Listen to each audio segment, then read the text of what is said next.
Welcome to the All of You podcast. This is Dave. And Shiv. All right, let's kick it off with a little mental health check. How you doing? This was a rough week. This was probably the hardest week I've had in a long time.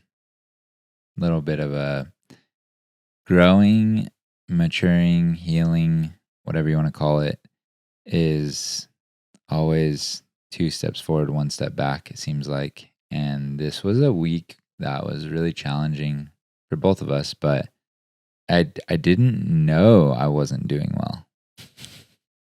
A lot of my maturity has come from self-awareness and just training my brain to watch myself and accept what's happening in life and accept where I'm at and kind of go, you're in a tough time right now.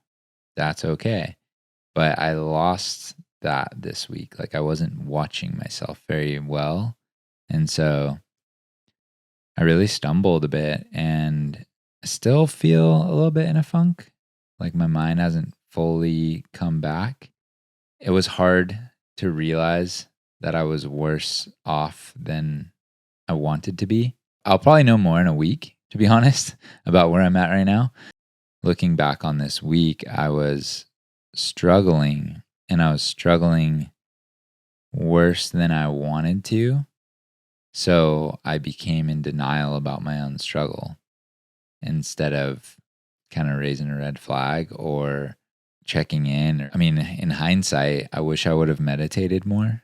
And we did meditate, but in those meditations, I wish I would have spent more time opening my heart and my mind to like allow myself to feel a little bit more. And I had a good one. You know what? My good one came when I realized how much I was struggling. That other night when I told you like I had this like big breakthrough, kind of a realization of our pattern and all that. Mm-hmm. And I was able to finally admit that I was a part of the problem. And in that admission, in that accepting of my struggle, then I had a good meditation. I didn't realize I have this standard now. When I'm not at that vibration and I'm not like living to this standard, I am starting to, I guess maybe my ego or something is allowing me to not admit that I'm there and kind of go into denial mode. Like, oh no, you're better than that now. You've healed more than that. You're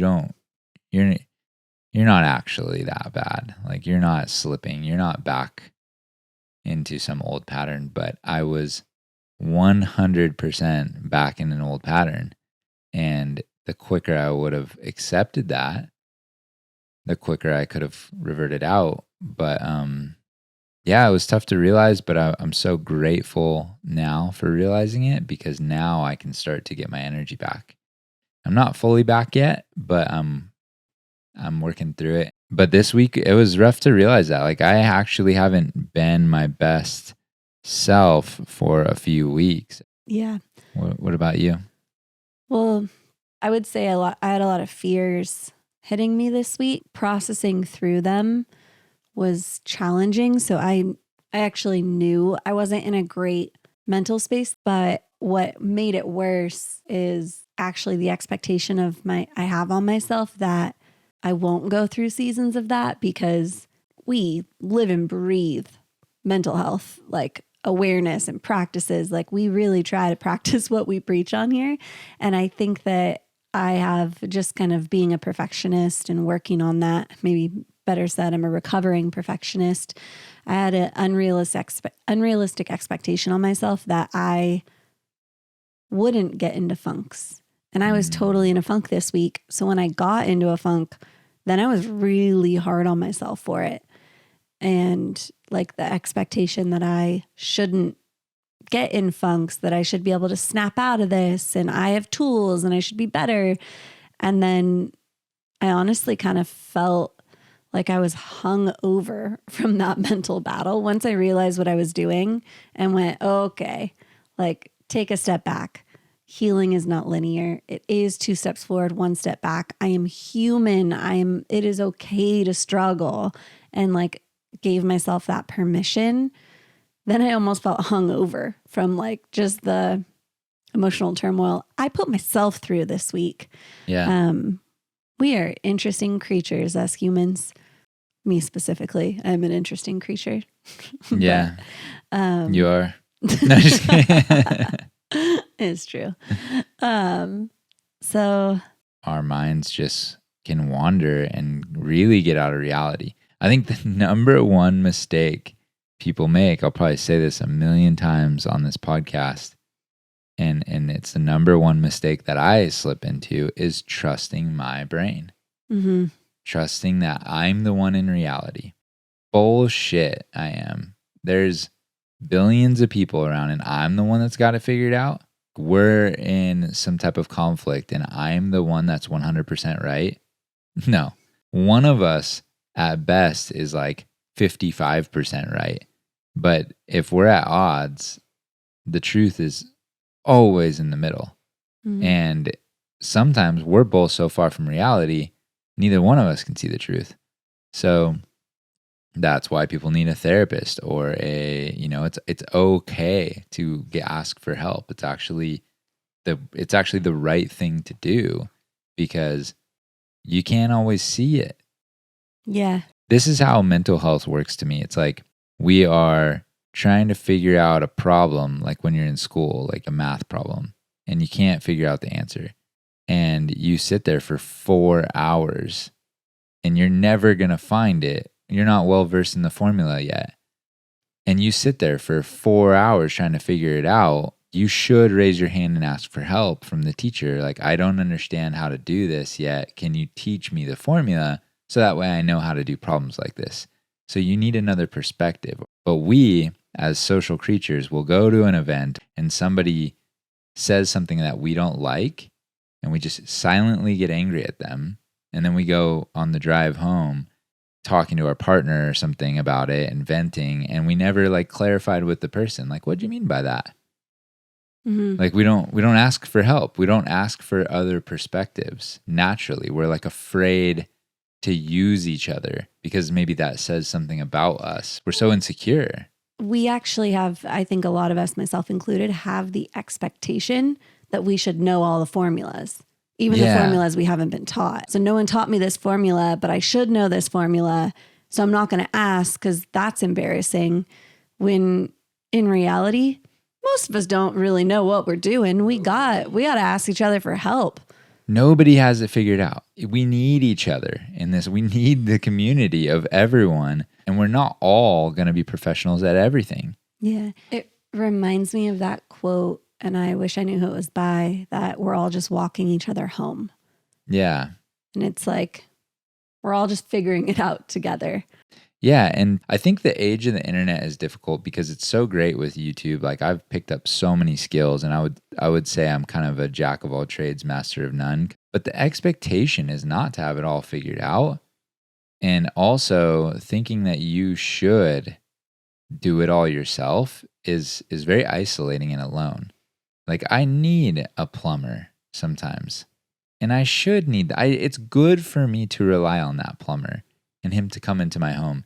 And maybe I should buy lunch for him when he comes in my home and fixes my plumbing. And I shouldn't be insecure that I don't know how to do that, you know? And I'm somebody that learned so many things out of insecurity. So I'll be the first to say, like, I thought I was supposed to have it all figured out, but it's okay to not have it figured out and to ask for help and perspective and the perspective of your partner. Like, what's your experience? And I think learning how to be more curious and learning how to lean on each other more is such a good thing. Yeah, life should be like a potluck. Yeah, but we're all trying to be good at everything. That's the unrealistic expectation that's in that's in my head, is I need to have it all figured out. I need to be good at everything. Oh, it drives me crazy. Yeah. Do you also feel like there's this, like, just between you and I, well, and everyone who listens, but like, I think that something I'm having to work through is in having this podcast where we talk about all these topics. I think this week especially, I had this feeling of like, but I need to be better because I'm speaking out on this as if I know what I'm doing. Therefore, I better know what I'm doing and I can't fail. And so I have to be perfect at this. And my mental health always has to be good or I'm an imposter.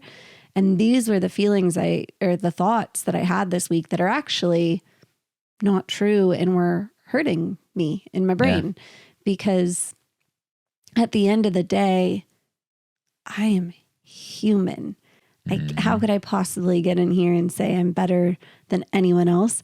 I'm just really eager to figure this out because I want to live a more peaceful life for myself. And if I'm learning things that can help others, I want to share that along the way. But I think it's just a good reminder that like, come in here humbly, y'all. We don't have it all. It's not all figured out. No, and I think like that's kind of the point of this whole podcast is we're talking about the science a lot of times and the psychology because that's the stuff we've read and the stuff that we've picked up, the tools that have really helped us. But then we're also talking about the hurdles and the failures. When we talk about our struggle through it, implementing that psychology, like learning it is one thing, implementing it is another, and healing your heart and your past trauma is a whole nother thing because it's not just about implementing a new tool or implementing a new, like learning the formula for a math problem. That's all great. But what about when my inner child comes out and is it massively triggered inside my body because a sound I hear? Like then it just like this is, throws off the whole thing. So it's not just about learning the science or like we think we can learn healing. It's not something to be learned. It's something to be integrated. Shout out to Sarah on that one. So if healing and growth is not linear and you're gonna have down moments, you're gonna revert to old patterns. And I think, Young Pueblo says it best. Sometimes you return to old patterns to realize that they're not for you. And when you do return to those old patterns and revert, I get so frustrated, but they're great reminders for how far you have come. It had been a long time since I reverted back to that pattern. I had felt like I had been strong for, I don't even know how long, maybe 6 months. And then I got stuck for a week. And I feel like it was a couple weeks there that it kind of was weighing and then it really hit me this past week, but I just stepped in the mud. But I also think just being able to catch yourself in an old pattern and see it is a massive sign of growth. Yeah. Because it's hard to catch your own patterns and takes a lot of awareness to be able to do that. So if you're catching yourself in an old pattern, my natural inclination is beat myself up. Oh, I fell in an old pattern. How could I? I should be better than this. And it's like, no. Celebrate that. You were able to catch yourself falling in an old pattern and now you can correct it and know what to look for next time. Yeah. That's a sign that you're growing in your awareness and it's okay to be human. Yeah. And you're taking responsibility for your healing and accountability for your side. So let's get into it, I guess. So we found the pattern. Yeah, we keep talking about finding a pattern. We should probably talk about what we found. Yeah, so like you had a couple rough days and I got codependent. And I think a lot of people think of codependence as this clingy mentality. I need you around all the time. That's not codependence. I can be super codependent at times. I have codependent patterns. I am a person who's massively independent, but can be codependent. Now, how does that work? Codependence is actually, I'm fine if you're going having fun. I can't leave you if you're sad for me to go have fun. That's where the codependence comes in. It's like you fall out of the boat and you're now soaking wet in the water and I jump in the water to save you. And then I'm mad that I'm wet and I'm like, why am I all wet? And why am I here? And you're like, I don't know. I know how to swim. You didn't have to jump in after me. And I'm like, well, shit. Like, why did I jump in? And that's codependence. I'm reaching in to try to save you in your mental struggles when you're not asking for help. And that's the problem. That's the codependence. And that's the pattern that I fell into. And I didn't even realize it. It was very subtle. Mm-hmm. And I think the easiest way that I look for the pattern of codependence is if you're not okay, I'm not okay. Mm-hmm. So anytime that I am feeling not okay because of your emotions and where you're at, that's codependency. Yeah. Or behaving in a specific way to make sure that you're okay. That's codependency. So not making decisions out of what I want, what I need, and what's authentic to me because I want to take care of you. That's codependency. And that's what we fell into this week. Yeah, and it sucks. It's the worst feeling for me in the world. It actually triggers me and it sucks my energy so bad I get like sick. Like I get unwell. I'm highly empathetic and I can feel energy a lot and I can feel your feelings and I can feel most people's feelings in a room.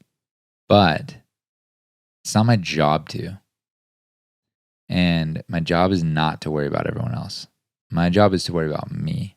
And no one really wants me to worry about them unless they're asking for support. So when I walk around and monitor everyone's energy and I pick up on everyone's energy and I'm trying to make sure everyone's okay, that's codependence. And some people like to do that. Some people are stuck doing that because of an old pattern that they picked up from who knows what age. And that's just how they got value. Oh, I like when everyone else is okay. It's not healthy though. And it's pretty proven that it's not healthy. And it's not always even fair for the other people. You're kind of enabling. It always confused me that they would say the person who's taking care of the alcoholic or enabling them is the codependent. I was like, how does that make any sense? It seems like the alcoholic needs the other person, not the other way around. That person's being loving and supportive partner, trying to, keep the ball rolling. It's like, no, that person is enabling the alcoholic and they should leave the alcoholic if they don't want to be with an alcoholic. They're enabling because they're not okay if the alcoholic is not okay. Yeah. And it's actually a coping mechanism because it's easier to focus on others than focus on ourselves if you were brought up in that environment where you're used to focusing on others. And so we say like, oh, that's just what I do. But it's not healthy. Yeah. And I think it's good to kind of roll it back and go, how does one start being codependent? As kids, we're all dependent. Yeah. We need our parents for survival. Mm-hmm. They meet all of our needs. And then as we get older, we start building our own independence where we're meeting our own needs. But as a kid, you learn to depend on your parents because you have to for survival. And if your parents aren't okay, you can, as a survival response, you can start to figure out how to make your parents okay and meet your parents' needs, because if your parents are okay, then you're going to be okay. If your parents aren't okay, you're not. And so it's a learned way of sacrificing your needs to make sure other people are okay for survival. And that happens a lot in homes where you have to be like hyper vigilant. If kids are walking, like if the parents are creating an environment where the kid has to walk around on eggshells because maybe the dad is outbursts of anger or something, you start monitoring the emotions in the home and you learn what you need to do to make sure dad doesn't have an outburst. So you start learning all subconsciously how to act to make sure everything is calm and okay. And so that's kind of where it can evolve from. Yeah. And I think there can be a lot of shame with it too. Like when I learned that I can be codependent, it was pretty embarrassing. Like, it's like, wait, what? Like, I'm not like, because codependency has been, what I've seen people use that term, it's been almost replaced with the word clingy. There was such a negative connotation with it. It's not clingy. It's not clingy at all. It's actually a survival mechanism that you learn as a child, and we're all a bit codependent. We all have it in us. The way that I like to think of it is, if we're driving down the freeway and we're all cruising together and I have a lane and I'm in my own, we're all in our own cars and I'm in my lane, on one side is one line to the left is codependent, and the line to the way right is counterdependent, or fully independent, not relying on anyone. I need to kind of stay in this lane, and it's not easy. You're always balancing independence and dependence on people, because we need community. And so I don't like it when we think of like, oh, that person's codependent, or this title. Titles are not good. We can get into that. But like, the goal is interdependence, which is constantly flowing through the state of codependence and counterdependence. You're not going to nail it. Like, if I'm driving down the lane in the freeway, I'm not going to stay perfectly in the middle the whole way down to downtown. I'm going to swerve slightly. It's impossible to stay 6 inches from each side of the line the whole way down. And that's the relationship. But what happened, and we got slipped up into this pattern, is my pattern from childhood is codependency. And so when I started to drift, I got really close to your lane, and then I was kind of running into you. And that's not good. That's not safe. And you were kind of like, hey, get out of my lane. But we weren't fully aware for a few days or whatever. So, but I was running into you. I wasn't staying in my lane. Yeah. And really put in short, I wasn't okay this week. So you weren't okay this week. Yeah. And that is not healthy for anyone. Yeah. I'm going to spit another analogy out and we'll see what it takes. But it's like you lit a match and then I blew on it and blew a bunch of wind on the match and caused a huge brush fire. And then I'm looking at you like it's your fault. If I would have stayed in my lane, you would have just swerved. But you didn't get into my lane. You just swerved. Like, you lit the match. It's not that big a deal. There's going to be times where you're turbulent, you're in a bad mood, you're frustrated, whatever. It's my job to not blow on the fire and cause a huge uproar. And I fell into that pattern. I went in to save you, and then I was mad that I was soaking wet. Yeah, you Full went of analogies. We'll see. You went in to save me when I didn't need saving, and then were mad that you were saving me. Yeah. It sounds crazy when you say it out loud, but when you're in it, it's super hard to like spot it. Yeah, and it's embarrassing to admit because of the connotation with codependency, but like, when they say men want to fix your feelings, men always want to fix women's feelings. That is codependency. But do you think men want to fix women's feelings, or do you think they just don't like, and this is a very general statement, but or do you think they're trying to fix our feelings, or they just don't want us to have them? Because it's like, I don't want to deal with that. Same thing. They want you to have feelings. They want you to have feelings for them. They want you to be happy. They want you to be excited. They want you to be in a good mood. But they're energy monitoring. And when you're not, they want to fix you because they want you back on track. Because if you're not okay, they're not okay. Mm. So if I always want you to be in a good mood, what kind of pressure does that put on you? Impossible. It's impossible. So if every time you're in a down mood, I'm like right up on you, like what can I do? I gotta fix you. Right. Then I'm codependent. Yeah. And if you put pressure on me to always be in a good mood, then I would actually have to fake it. Yeah. And you wouldn't get authentic me. You would get a fake version of me. Yeah. Which then who are you in relationship with at that point? If I'm not even being authentic with where I'm at. Exactly. And I'm hiding how I actually feel. And then we wonder why there's no connection. And then there's no connection. Yep. And then we wonder why men only want the sexual connection and not the emotional connection, because they don't know how to have a full range of emotional connection. And when I'm constantly energy monitoring you and constantly trying to change your emotions, do you feel emotionally safe with me? No.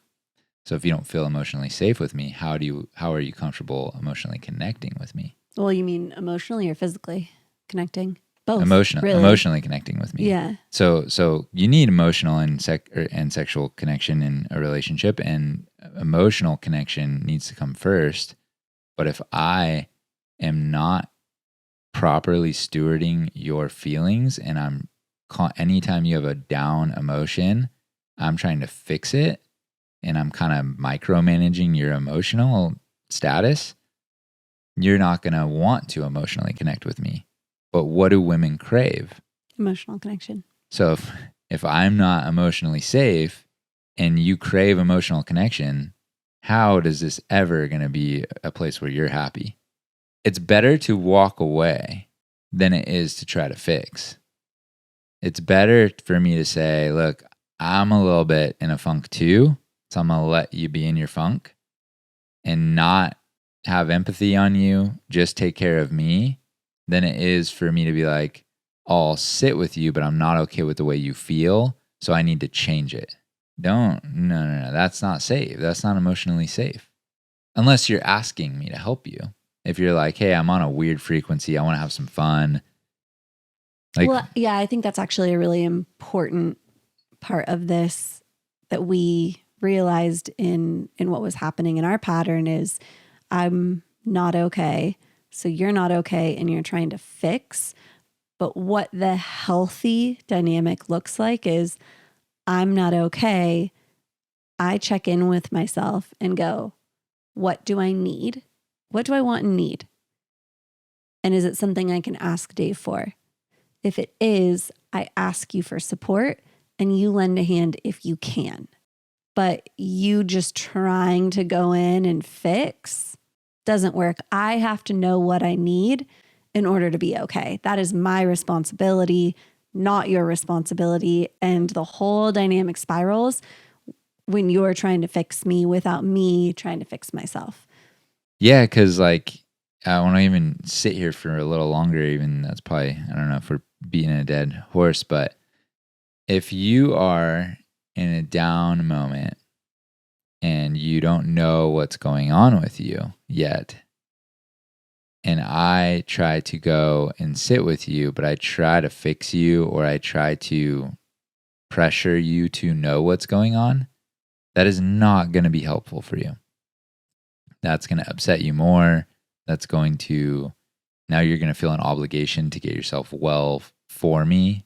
It creates tension in the relationship. So what I'm trying to get at is, if you don't know how you feel and I try to go and fix how you feel, or I attempt to find it out for you, I will never be successful because I'm not in there. No. I can't go in there.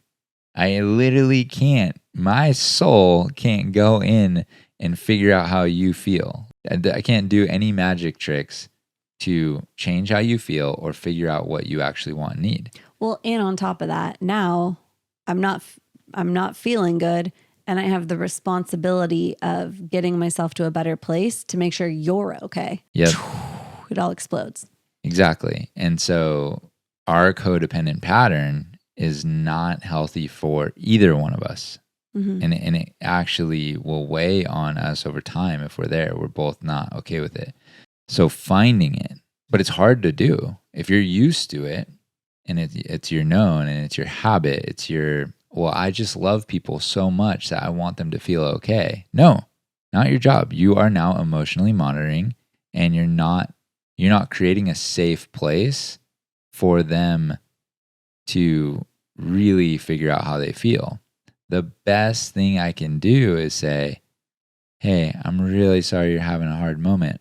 If you want me to stay with you, I can be by your side. if you want me to leave you alone to figure out how you feel. But if you don't know, I have to leave you alone to figure it out because I can't guess. I could go do the dishes. I could go do things that I know you like. And I got this from my buddy who's my guy I go to when I'm having down moments and I'm frustrated. If I'm frustrated with you, I go to him because he gives me the advice that I need, not that I want. And he's like, "What does she actually want? Like no matter what are the things that she wants no matter how she's feeling?" Ooh, what'd you say? Cook you a meal. Yes. So how many meals? I've cooked more meals this week than normal. Breakfast. I don't even eat breakfast, and I cook you more breakfast this week than normal. Stay on top of the dishes and pick up around the house and do those things. And so I've been trying to do that stuff more and leave you alone. That's the recipe. Because like I can't do your work for you, and it's better for me to just get away from you and stop bugging you so you can do your own work, and then you'll feel better when you discover it yourself. Yeah. So if you have a moment where you're unsure, I'll see you when you get back to reality or when you know what you want and need. And truly, your work is to take care of yourself. Yep. When I'm having a down moment and make sure you're okay. My work is to take care of me. And if I'm not okay, so you're not okay, the whole thing falls apart. Yep. Who's taking care of the kids? Yeah. Like the whole thing falls apart. And so that's where we kind of lost the plot. And like, that's, I would say one of our, we talk about all the time. I'm a full-time job, you're a full-time job. We do our own work and that's why the relationship works. But codependency comes in and it's literally a tornado. Like you have to have a wind pushing in two directions to formulate that tornado. You know, if the wind is all going in one direction, then it's all just going in that direction. But like when you come at me and then I come at you, or you're already like turbulent and spinning, and then I come in with this energy, that's when the tornado comes spinning. Finding that pattern is so important, and both people agreeing to it, because I will say there are people who want to be with the codependent. An alcoholic wants to be with a codependent. Why? Because they want to be enabled. They like that their behavior is enabled. It sucks to be told, "Hey, I can't fix you, so I'm going to go golf." Like, this sucks. So we were going to hang out, but now I'm struggling so much that you're going to go golf. Yeah, and I think that's actually the part of codependency that's interesting is the codependent is also an addict. We're addicted to fixing the other person's feelings. That was hard for me to learn because I do have You're lot codependent of, too. oh yeah, totally. So I'm not like beating myself up about it. That's never helpful. Compassion is always the answer. But when you can acknowledge it, that kind of gives you the freedom to look for your patterns when you do it, even though it sucks to admit that I am codependent. But all of that to say, learning that the hit you get, like your little fix, is when I can fix your feelings. Like that was helpful for me to be aware of because I could look for when I was doing it. When am I trying to fix Dave instead of doing what feels right to me and what I need? And that's a tool I use to spot when I'm being codependent and try to not be. Yeah, it's a tough thing to admit. We're born being dependent on our parents, and then we slowly move towards independence. And depending on the home that we grow up in and the patterns, we learn codependency, or we more inclined to counterdependency. It's a spectrum. So I hate these labels. I really hate them for our society because could somebody label me a codependent? Sure. Catch me on a good day, though, when I handle you right. There's hundreds of moments where I have a track record of going, that sounds like a personal thing you got going on. I'm going to stay out of that if that's okay. And you go, thank you for not getting involved. You'll come back later and be like, I'm so glad you didn't get caught up in that one, because that was a tornado in my mind. Right. Well, and I think that to further the conversation on labels, like catch me being selfish in a situation and someone might call me a narcissist. Yeah. Am I a narcissist? No. Like I think society has a way of using these over prescribing with labels when there might be some truth to it in that situation, or we can all have some tendencies, but Yeah. I don't love he's a narcissist, she's a narcissist. I just see it through the lens of we're all wounded. We've all had things happen to us that cause us to not always show up in the ways that we wish we would. And we're sometimes blind to the ways that we hurt others because of the wounds that we carry from our experiences and our childhoods. And I'd rather spread compassion like confetti than these labels that society is like, you're a narcissist, you're codependent, you're this and that. It's like, no. We're all just humans trying to figure it out. Let's spread some compassion everywhere. Let's all own that we can all show up in ways that are not so pretty sometimes. And let's all work on it. Yeah. If you can learn this stuff and fix your patterns, you can stop from the swerving down the freeway and stay in your own lane and cruise, with friends. You don't want to have kids and be raising kids with some friends or family members who you're at a family party and they disrupt the whole thing because of codependency or triggers or whatever. You don't want to be married to somebody and raising kids with somebody that is emotionally monitoring you all the time and suffocating you. But if you don't know that that's what's happening, it gets kind of scary. We pick each other because you're like, oh, you look hot and you look like you'd be a good partner. You have a good job, it's like, okay, sure, all that stuff, cool. Tell me about your mental health. Tell me about your codependency. Tell me about your patterns. Tell me about your triggers. But it's not tell, show. Show me. It's show. Because I can tell you, I have a podcast talking about mental health and I'm really into it and working on myself. And then I can 2 minutes later get triggered and blow up on you. So it's like, it's not don't tell me anything. Yeah, true. Show me everything. Yep. I won't believe it. I don't believe anything anyone tells me.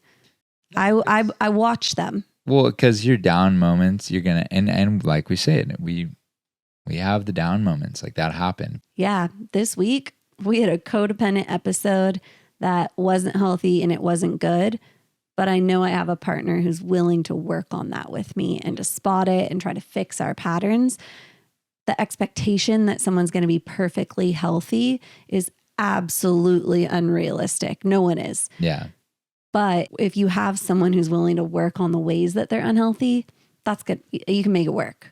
Yeah. And I want to go back to like the energy monitoring too, because I think that's just such a big part of it. Like, people might not realize that's what they're doing. And it, because as the codependent one this week, it feels like you're doing the right thing.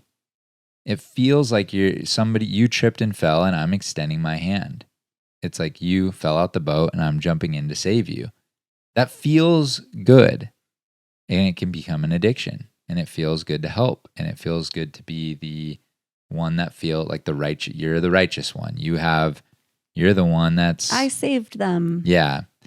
It's also power and control because you're trying to take a superiority complex into the relationship, and you lit the match and there was a fire and I was pissed at you about it for a few days. And I was kind of like having this grudge in my mind about it. And you even said like multiple times, you're like, I know I'm the problem. And you were convinced you were the problem.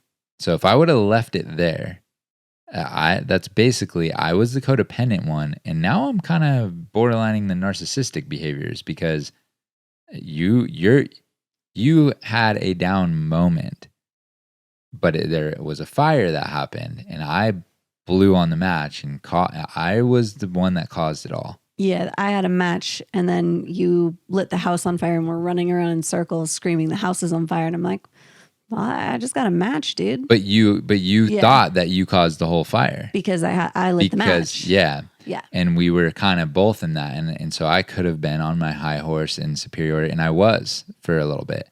And there was some things that happened to me, like talking with a buddy, realizing my patterns, what's going on, going inward, listening to things, just doing my work. And the other day we were sitting on the couch and I had to tell you, like, I'm like, I have to tell you, I need to apologize. And at first it was like, I'm taking 50%, but as the days went on and the kind of the smoke cleared and, the fire's over, and I'm looking at it and I go, that was me. Like you lit the match, but like I could have walked away so clean and easy and it would have been done. And instead it ended up being a bigger thing because I got codependent. Had I left you taking the blame for that one, it would have led to resentment. And there would be this brick between us, And so I had to own, like, that was me. I think in any conflict, if you walk away saying it was the other person's fault, there is a lack of accountability on your own because it takes two to tango. Like, I could be walking out of a grocery store and some guy throws an egg in my face. How I respond is still my choice. If I punch him, what am I doing? I think, what's going to happen there? Escalating the conflict. I'm escalating the conflict. My job would be like to go, that guy's insane. He does not get my attention. I ignore him. I go home and clean up. Mm-hmm. That's the smart move. What good is it to engage with a human like that? That's the non-codependent thing to do. It doesn't actually matter who throws the egg. It's how you respond to the egg being thrown. Yes. Yeah. And that's why, like, I believe Jesus said, like, turn the other cheek. Because it's like, it does no good to interact with insane people. And we are not always sane. Like we started out saying, I am not always sane. So if all of a sudden, like, I got home last night and I was like in a bad mood kind of, and I went to bed and you were watching a show in the living room, you could have gotten codependent and you didn't. And I woke up and I went, I'm sorry that I was kind of off last night. That was my bad. And you did the right thing staying away. Like, and you let me do my work. Like, I put on a meditation and yeah, it's hard. It's really hard to not care because you do care. But caring is doing the right thing. Caring is walking away, not engaging. Yeah. Well, I looked at it and I was like, something's a little off with him right now, but it's not my job to fix him. And trust me to figure it out. I trust he's going to figure it out. And it's so funny because, we're engaged and we get like newlywed advice. And I think I've heard 1,000 times, like, don't let the sun set on you when you're angry. And I just got to call bull crap. I was going to say the S word. The girls have really been on me lately about not using it. Sorry, not saying I cussed a few times. Bad words. Anyways, all of that to say is bull. The best thing I can do when it's late at night and you're feeling off is to let you get a good night's rest so that when you wake up in the morning and have a clear mind, you can check in and decide if there's something going on that we need to discuss or not. And I think that's even true if we're actually in a fight. That sometimes when we're really heated and we're really in a fight, most of the times what happens is we're not in reality. Like, our minds are triggered, they're turbulent, they're foggy. Literally the best thing we can do is take space, regulate our nervous systems, and then come back when we're actually mentally clear. When I'm foggy, sleep is the best thing. It's usually because I need sleep. Like I was irritable last night, and irritable is my least favorite feeling. I think I drank too much caffeine yesterday. I had too much coffee, and I just had an irritable feeling. It had nothing to do with you. But when I'm irritable, I'll make it about you. You could do the slightest thing, and it irritates me, and I can blame the whole thing on you. Blame all that feeling on you. I don't want to do that. Feelings are hard, and accepting the range of our emotions and all that goes on within our bodies is really hard to accept. It's painful sometimes. And so I'm really sorry that I got codependent. I'm fired up that I figured it out though. I know when you figured out that what it was, you started dancing around the house. I will say like it felt like I was going ill, like a emotional illness. That weight, that codependency when I am codependent is just such a burden on me. So as soon as I recognized it, like the moment I recognized it, I just took the backpack off. I was carrying a bunch of emotional weight. Another analogy, but you didn't ask me to carry your emotional baggage, but I put the backpack on and was wearing it and was like mad at you for it. And I've been carrying this for days. And I'm like, why are you this way? Why are you making me carry this? Why do you have such heavy backpacks? Yeah. And you're like, I'm not asking you to carry it. And I'm just still walking around all mad at you. Like it'd be insane. But that's literally what codependency is like. It's like putting on somebody else's emotional baggage. And then you're going through it, the backpack. I'm like, why do you have this in here? Why do you have this tool in here? We can take this out. And it's like, it's not your job to go through their backpack.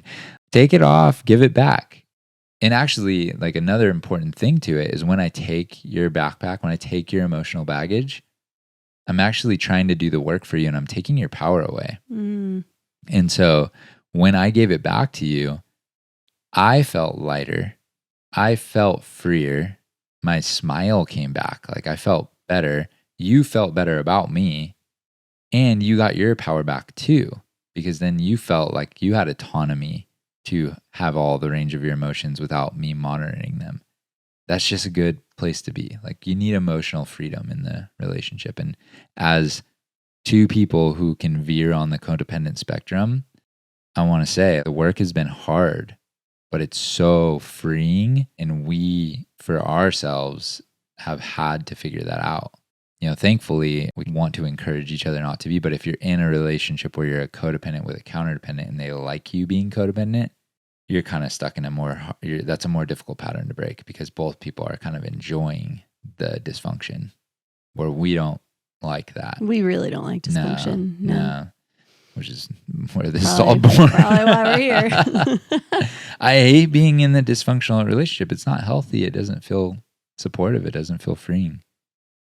Yeah. So anyway, well, thanks for doing your work. Thank you. Love you. Love you too. Bye. Bye.